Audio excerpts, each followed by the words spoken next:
अखाड़ा परिषद के अध्यक्ष महंत नरेंद्र गिरी के अंतिम संस्कार के बाद अयोध्या लौटे भाजपा के पूर्व सांसद और राम जन्मभूमि न्यास के सदस्य रामविलास वेदांती ने महंत की मौत पर सवाल खड़े किए हैं। वेदांती ने नरेंद्र गिरी की संदिग्ध मौत को लेकर बड़ा सवाल उठाते हुए कहा कि प्रयागराज के आईजी से लेकर अन्य पुलिस अफसरों और एक बिल्डर का भी नाम लिया है। साथ ही उन्होंने नरेंद्र गिरी के कथित सुसाइड नोट को लेकर भी कई सवाल उठाए हैं। वेदांती ने कहा कि कोई जमीन थी जिसे किसी बिल्डर को 8 करोड़ रुपए में बेच दी गई थी। तो बिल्डर लगातार नरेंद्र गिरी को जमीन खाली करने के लिए धमका रहा था।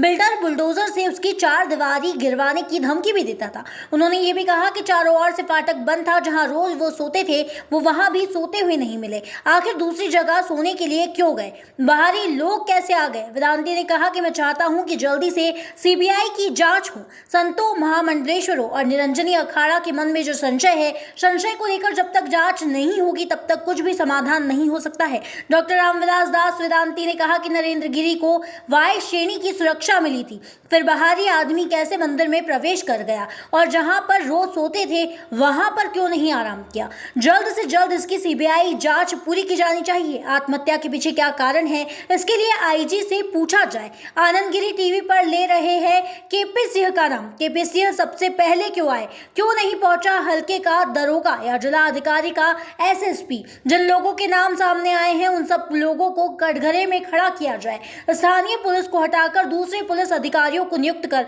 सुव्यवस्थित व्यवस्था के साथ पूछताछ की जाए।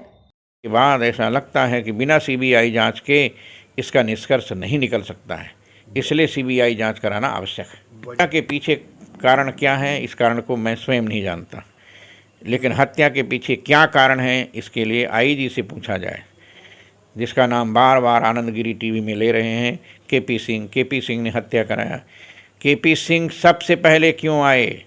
वहाँ का दरोगा क्यों नहीं आया? वहाँ डीएम क्यों नहीं आया?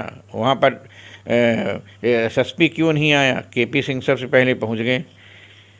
ये बात मैंने सुना है टीवी में, उसको मैं बोल रहा हूँ। असलियत क्या है मैं नहीं जानता, लेकिन जिन जिन लोगों का नाम आया है ऐसे लोगों को कटघरे में खड़ा किया जाए और जब पुलिस के अधिकारी उनसे पूछना शुरू करेंगे।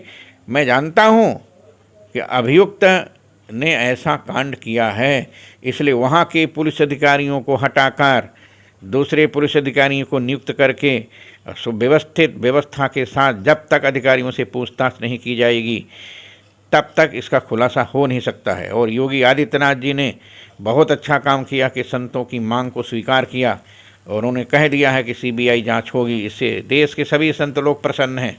कई संतों का फ़ोन मेरे पास आया, लेकिन वहाँ कुछ लोगों ने जो बताया कि कोई बिल्डर है, बिल्डर किसी तिवारी का नाम लिया, कौन है क्या है मैं नहीं जानता। नरेंद्र गिरी जी ने कोई ज़मीन थी बगल में जिसको पेट्रोल पंप के लिए बेच दिया है। 8 करोड़ रुपया उन्होंने लिया था, पड़ोस के लोग बता रहे थे। और बार बार वो बिल्डर कह रहा था कि यदि आप हमको ज़मीन नहीं देंगे तो मैं बुलडोज़र से गिरवा दूंगा 4 दीवारी को और मैं कब्जा कर लूँगा। ये वहाँ गाँव पड़ोस के लोग बोल रहे थे। कौन थे क्या थे हम जानते नहीं किसी को।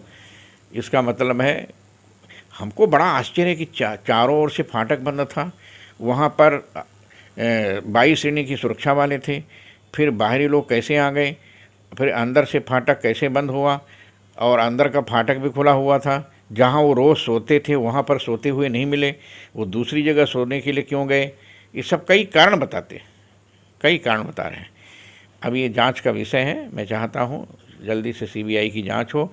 संतों के मन में, महामंडलेश्वरों के मन में, निरंजनी अखाड़ा के मन में जो संशय है, उस संशय की निवृत्ति जब तक नहीं होगी तब तक कुछ समाधान नहीं हो सकता है। अयोध्या से मोहम्मद आलम की रिपोर्ट।